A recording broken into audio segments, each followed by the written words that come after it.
I think we created something much more bigger than what we thought that we were going to create. At first, it was just supposed to be a conversation between me and Tori, and that was going to be our podcast platform, which then became more YouTube heavy because of the fact that the visual thing was working really well for us.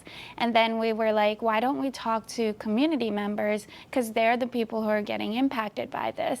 And so once we started bringing community members in, it just went off from there, and here we are today, and we're going to celebrate our first anniversary at the Avalon Theater, which is huge for us. People get to experience all of the conversations amongst the panelists themselves live, which we've never done before. The panelists our guests have never talked to each other before, so which was pretty cool. And when we were looking around and thinking, yeah, how can the Avalon Foundation play a role that is constructive? Yeah, and what we really kind of came across is, okay, there are people out there that are having meaningful conversations about race in our community. Yeah, what can we do to be helpful is maybe we're not even the right people to be leading that conversation, but we can certainly amplify it and give an opportunity to spread that into more people. There is racial trauma, and there's generational trauma based off of that racial trauma.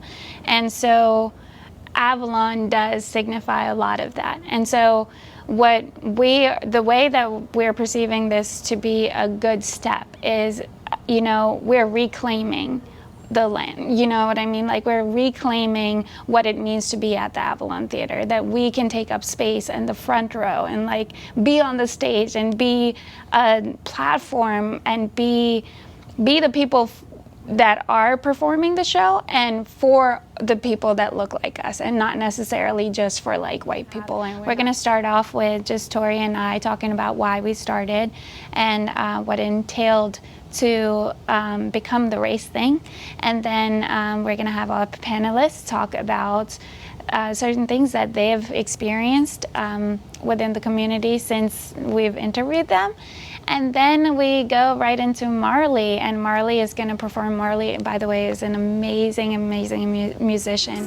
I made a name, I set the fire and fell in love with the flame. Either die from the hurt or live with the pain. That's the bed that I made.